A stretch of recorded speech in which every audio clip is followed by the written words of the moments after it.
Alors, ce cours numéro 2 consacré à l'expression du patrimoine génétique va nous permettre aujourd'hui de comprendre ce que signifie transcription. Donc la transcription est en effet la première étape de l'expression d'un gène. Alors nous avons vu dans le cours précédent, concernant l'expression du patrimoine, la première partie mettant en évidence une relation entre l'ADN et les protéines. Et on a vu qu'il y avait une séquence de nucléotides au niveau de l'ADN. Et pour un gène, cette séquence est bien précise et va correspondre à une certaine séquence d'acides aminés au niveau de la protéine qui est le résultat de l'expression du gène. Bon, donc un assemblage d'acides aminés donc, est très important, il doit être fait correctement, en suivant bien ce code génétique que représente la séquence des nucléotides au niveau du gène. Alors comment est-ce que cela est possible? Eh bien, on va voir que c'est possible justement grâce à un intermédiaire entre l'ADN et la protéine, et cet intermédiaire s'appelle l'ARN messager. Donc c'est bien le messager d'un gène qui va, en s'exprimant à travers un code génétique, eh bien, alors c'est pas vraiment un code génétique, hein, qui va permettre donc la biosynthèse d'une protéine, mais indirectement. Avant, il faut d'abord que l'ARN messager soit formé. Alors j'ai dû m'embrouiller un peu dans ce que j'ai dit. Donc on a l'ADN, hein, l'ADN en premier, ensuite on a l'ARN messager. Donc de l'ADN à l'ARN messager, on aura la transcription qui a lieu dans le noyau, et cet ARN messager sortira du noyau pour être traduit dans le cytoplasme, être traduit donc en protéines, c'est-à-dire en une séquence d'acides aminés. Et c'est là que le code génétique va intervenir. Alors j'ai dû m'embrouiller un peu dans ce que j'ai dit tout à l'heure. À force de parler, on arrive à se mélanger les pinceaux. Bon, donc transcription, hein, on va voir qu'il y a une nécessité d'un intermédiaire, et ensuite on va détailler un petit peu plus le mécanisme de la transcription. Et dans un troisième cours, on verra la maturation des ARN, donc des ARN messagers.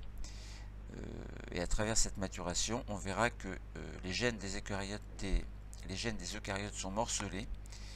On verra également le processus de diversification des protéines, et ensuite on passera au quatrième cours concernant l'expression du patrimoine génétique, et on parlera de traduction de l'ARN messager en protéines, en parlant du code génétique qui sera un système de correspondance, et on verra que la traduction a lieu au niveau d'organites que l'on appelle les ribosomes.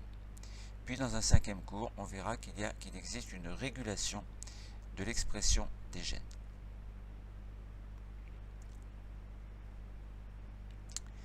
Donc voilà. Alors, commençons par essayer de comprendre. Donc l'ARN, c'est quoi l'ARN?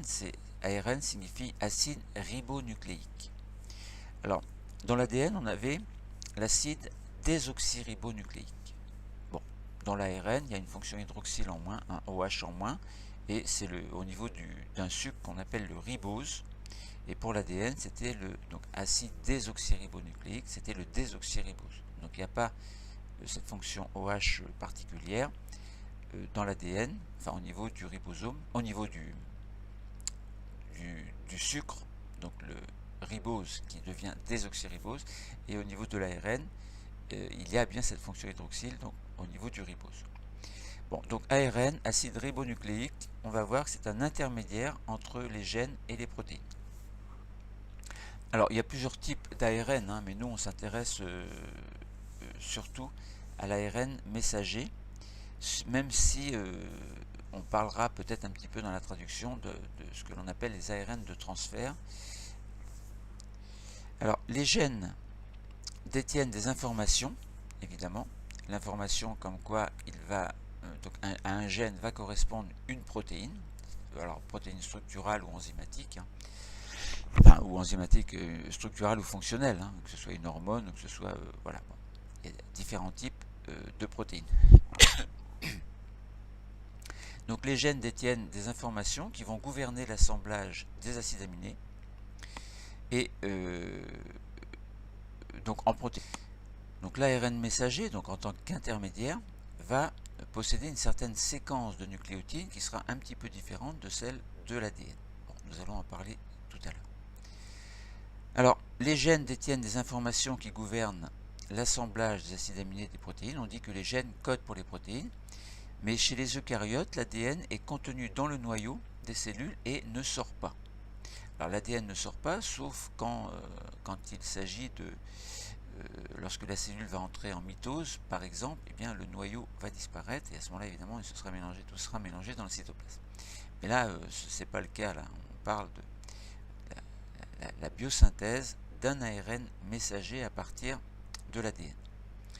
Mais comment cette information génétique est-elle transférée vers le cytoplasme de la cellule? C'est-à-dire cette information génétique que représente cet ARN messager. Le messager du gène, qui est fabriqué, on va voir, dans le noyau, il va falloir qu'il passe dans le cytoplasme pour être traduit en protéines. Alors essayons de comprendre à travers quelques expériences qu'il y a une nécessité, donc que en fait cet ARN, eh bien, il est bien dans le cytoplasme à un moment donné de la vie de la cellule, mais qu'avant de passer dans le cytoplasme, il est bien dans le noyau. Alors, essayons de localiser la synthèse des protéines d'abord. La synthèse des protéines, alors c'est ce qu'on va détailler un petit peu plus tard dans un autre cours, mais on sait que que l'ARN messager va être traduit en protéines. Donc on parle de biosynthèse des protéines à travers un mécanisme que l'on appellera la traduction. Et essayons de localiser justement la synthèse des protéines. C'est-à-dire la traduction, ce qui va faire que l'ARN messager va être traduit en protéines. Bon, on est bien d'accord sur le principe. Alors, on a dit que en théorie, puisque l'ARN messager est le représentant d'un gène particulier, donc de l'ADN, une partie de l'ADN, qui est dans le noyau, ça veut dire que dans la photographie que vous allez pouvoir vous procurer sur Internet, concernant la localisation de la synthèse des protéines, on voit une cellule qui réalise une importante activité protéique. Et on voit bien qu'il y a beaucoup de orange dans le cytoplasme, avec du vert également, et que dans le noyau, il n'y a pas de orange. Alors ça veut dire quoi? Eh bien, les chercheurs ont modifié un gène de telle sorte que lorsque celui-ci s'exprime, c'est-à-dire que l'expression totale du gène va donner une protéine, après qu'il y ait eu biosynthèse de l'ARN messager. Mais au final, on a bien une protéine issue qui correspond à l'expression finale du gène. Donc j'ai dit que les chercheurs ont modifié un gène de telle sorte que lorsque celui-ci s'exprime, eh bien certains acides aminés assemblés en protéines, dans la protéine en tout cas, eh bien, vont réagir avec une substance qui émet alors une fluorescence orange. Donc c'est très subtil. Et là, donc on voit qu'il y a du orange uniquement dans le cytoplasme. Donc ça veut dire que certains acides aminés ont bien réagi avec la substance fluorescente et on obtient bien cette fluorescence orange. Et on remarque qu'elle n'existe que dans le cytoplasme et pas dans le noyau. Il n'y a pas de orange dans le noyau, donc on considère que la biosynthèse des protéines se fait dans le noyau, dans le cytoplasme, pardon. Donc par conséquent, on se dit le gène est dans le noyau, la biosynthèse des protéines est dans le cytoplasme, alors eh bien ce fameux intermédiaire va intervenir. Comment mettre en évidence cet intermédiaire? Eh bien, Brachet, en 1951, a démontré qu'il existe une relation entre l'activité de synthèse des protéines et la présence dans la cellule d'ARN messager. Il s'agit également d'un acide nucléique qui est proche de l'ADN, mais il y a quelques différences que nous verrons tout à l'heure.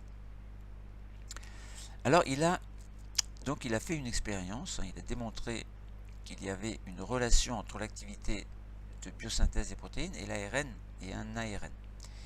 Bon, ARN, protéines, là on est dans l'ARN qui est fabriqué entre guillemets, donc qui est biosynthétisé à partir d'un gène. Nous verrons comment tout à l'heure. En tout cas, ce que l'on voudrait, c'est montrer que cet ARN existe et qu'il va passer dans le cytoplasme. Donc il sera d'abord dans le noyau, puis il va passer dans le cytoplasme. Et comme on a dit qu'il intervient dans la biosynthèse des protéines, dans la traduction, on a vu tout à l'heure que la biosynthèse des protéines se faisait dans le cytoplasme. Et là, on a deux photographies en fait. L'une d'elles montre une cellule qui est cultivée pendant 15 minutes sur un milieu contenant un précurseur radioactif de l'ARN messager, on va dire. Et on voit que dans cette localisation, donc on voit la radioactivité qui est située essentiellement dans le noyau, très peu dans le cytoplasme.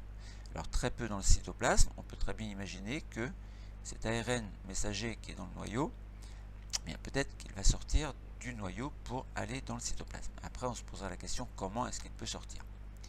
Et dans une deuxième cellule, elle aussi cultivée pendant 15 minutes sur un milieu contenant un précurseur radioactif de l'ARN, mais on la place 1 heure sur un milieu non radioactif. Et on s'aperçoit qu'au bout d'1 heure, eh bien, il n'y a plus rien, il n'y a plus de radioactivité dans le noyau, mais la radioactivité est éparpillée un petit peu partout dans le cytoplasme.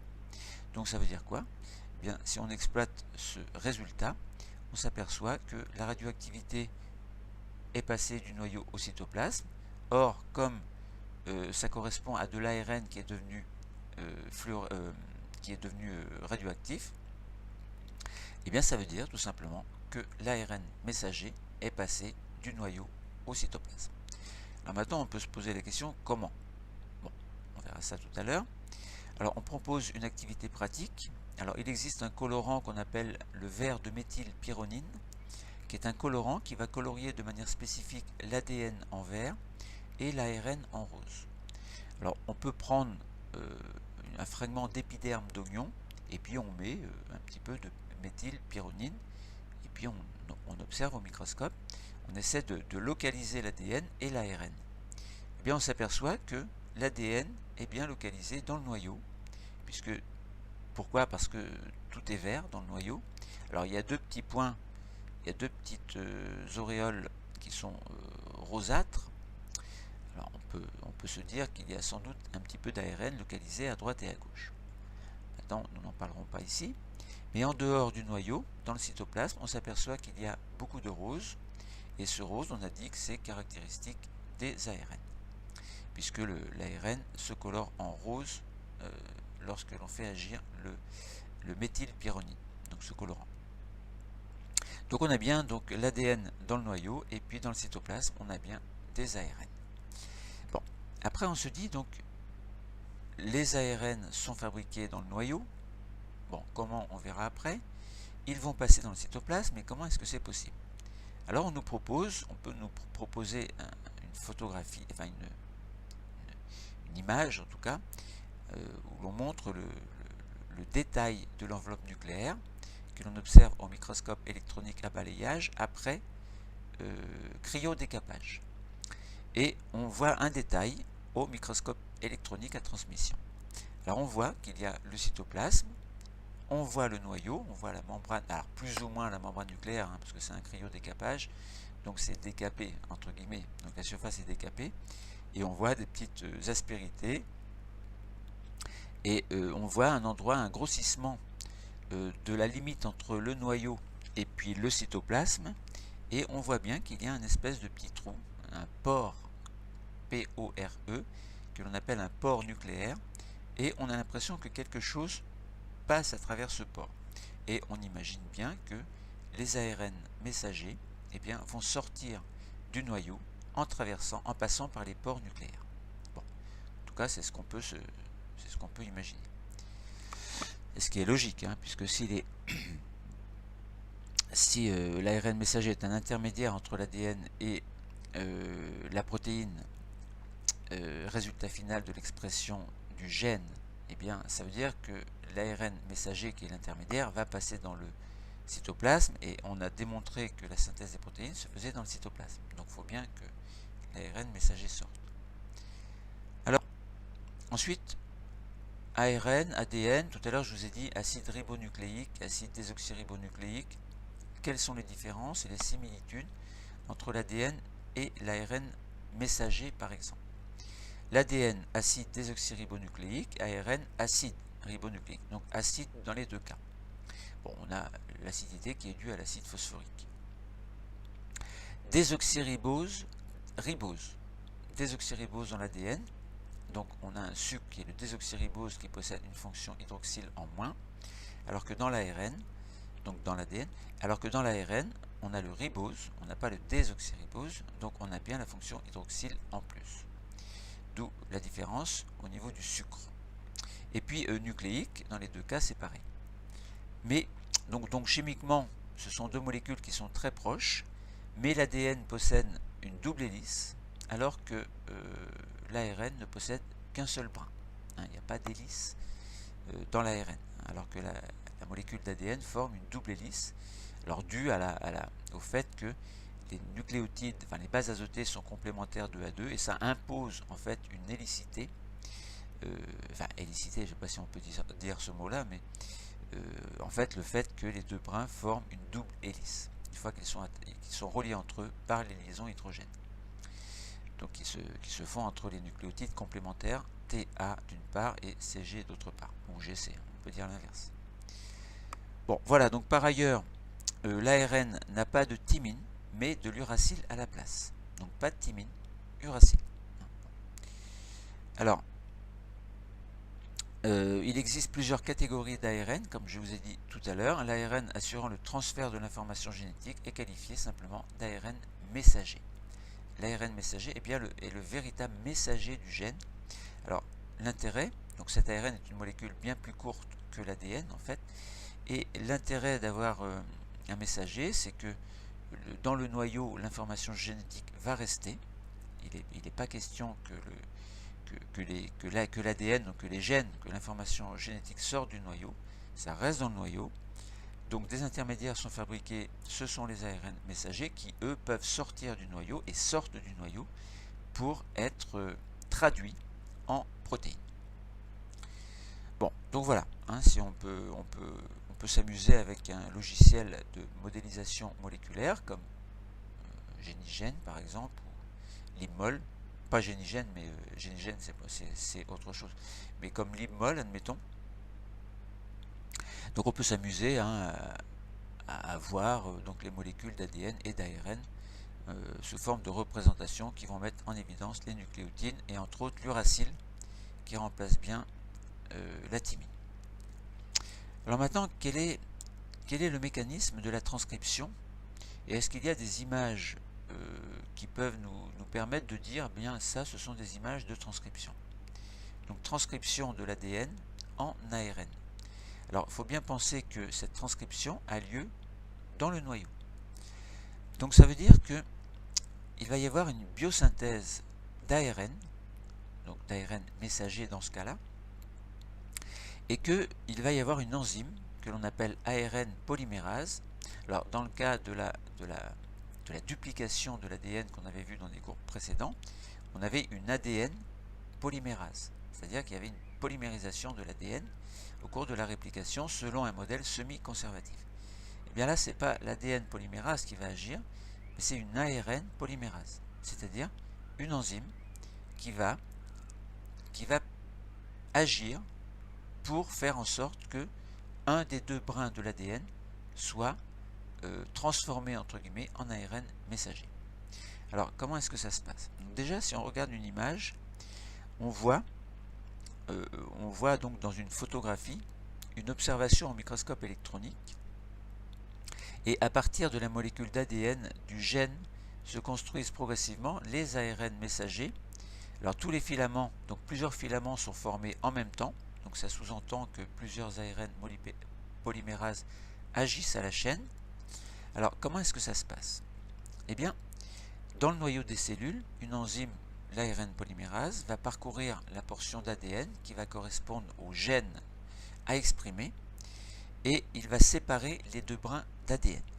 Alors jusque-là, ça ressemble un petit peu à ce que faisait l'ADN polymérase. Mais le mécanisme ne va pas être le même puisque l'ADN polymérase, en fait, donc il y avait deux ADN polymérases, une sur chaque brin au niveau de l'ADN, et chacune faisait en sorte que les nucléotides complémentaires venaient se fixer sur les brins parentaux pour former deux brins fils et au final former deux molécules d'ADN. Là, c'est pas pareil.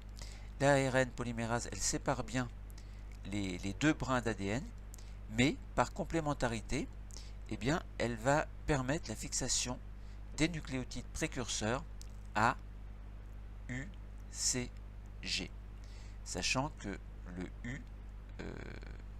U est un petit peu spécial, c'est ce que l'on appelle l'uracile. Donc voilà, donc l'uracile, hein, c'est ce qui va remplacer, enfin la thymine est remplacée par l'uracile. Alors au fur et à mesure de son déplacement, parce que l'ARN polymérase ne reste pas en place, elle se déplace, et à mesure qu'elle se déplace, un petit peu comme une fermeture éclair, eh bien elle fait la biosynthèse d'un ARN messager à partir d'un brin que l'on appelle le brin transcrit. Donc le brin transcrit de l'ADN, c'est le brin qui va servir de modèle, en fait c'est le brin qui sera complémentaire de l'ARN messager. Voilà, donc l'autre brin du coup c'est le brin non transcrit qui sera identique à l'ARN messager, à la différence près, c'est que on aura la thymine sur l'ADN qui correspond au brin non transcrit et non pas, alors que sur l'ARN messager on aura l'uracile. Donc il y a une complémentarité entre le brin transcrit de l'ADN et l'ARN messager et une similarité entre l'ADN, entre le brin non transcrit de l'ADN et l'ARN messager à l'uracile près. Bon, voilà, donc on a compris que le mécanisme qui permet la transcription de l'ADN en ARN se réalise grâce à l'ARN polymérase qui se fixe à un endroit correspondant au gène à exprimer. Donc il va y avoir un site d'initiation, etc., etc. Bon, ça on n'en parle pas. Et ensuite, on peut s'amuser à l'aide d'un logiciel, donc Anagène ou Génigène, à comparer les séquences de nucléotides de l'ADN et d'un ARN correspondant. Alors on prend, donc on choisit un brin, peu importe, on prend un petit morceau d'ADN correspondant à un brin non transcrit, donc on aura une certaine séquence, et on s'arrange pour avoir le brin transcrit, donc le brin qui sera complémentaire de l'ARN, et on fait la transcription en fait du brin transcrit en ARN messager, et on s'aperçoit qu'on a par exemple si on a TAC pour l'ADN transcrit, alors TAC, il faut regarder la complémentarité sur l'ARN, on aura AUG, puisque si on avait A sur le brin transcrit, en théorie on devrait avoir T, mais comme le U remplace le T, on a bien AUG. Bon, donc voilà. Donc voilà, donc quand je disais il y a une initiation, bon, il y a bien le début du gène et la fin du gène. Donc il y a des mécanismes particuliers qui font que l'ARN polymérase sait bien à quel moment elle va devoir s'arrêter. C'est-à-dire il ne faut pas copier tout l'ADN, il faut juste copier l'endroit qui correspond au gène précis. Voilà, donc on a bien compris comment l'information de l'ADN était transmise au cytoplasme. On a bien montré qu'il y avait un transfert d'ARN messager, donc du noyau vers le cytoplasme, et que l'ARN messager possède la même information que l'ADN, alors quelques petites différences près évidemment. Voilà. Donc comment l'information génétique est-elle transférée vers le cytoplasme de la cellule? L'ARN c'est un intermédiaire entre gènes et protéines, donc l'ARN messager du moins. La biosynthèse des protéines a bien lieu dans le cytoplasme. La biosynthèse de l'ARN messager a bien lieu dans le noyau. Cet ARN messager va bien passer dans le cytoplasme pour faire la traduction, mais ça ce sera un autre cours. Donc la biosynthèse de l'ARN messager se fait bien dans le noyau, et cet ARN messager donc, est produit en très grande quantité. Les ARN polymérases se suivent le long d'un le long d'un brin d'ADN, enfin d'un double brin d'ADN, d'une molécule d'ADN. Elle travaille, donc ces ARN polymérases travaillent à la chaîne, fabriquent de nombreux ARN de messagers qui vont passer dans le cytoplasme et pour être prêts à être traduits en protéines. Voilà. Donc dans le premier cours, on avait vu que un gène, donc côté ADN, correspond à une protéine. Et bien là, on a vu que à un gène correspond un ARN messager. Alors on verra que c'est pas si simple, hein, bon. Mais là, on va dire un ARN messager. Et puis à cet ARN messager va correspondre une protéine. Autrement dit, on revient au fait que à partir de l'ADN, on obtient bien une protéine. La protéine, c'est le phénotype moléculaire qui est l'expression en fait d'un gène. A noter que l'ARN messager est aussi un phénotype moléculaire. Bon, alors autrefois on pensait on disait que c'était pas un phénotype moléculaire. Maintenant, dans certains articles, personnellement, j'ai vu que c'était, et donc c'est nouveau en fait depuis quelques années déjà, hein, l'ARN messager correspond bien au phénotype moléculaire également, de même que la protéine qui est l'expression finale d'un gène à traduire. Le cours est terminé. Merci.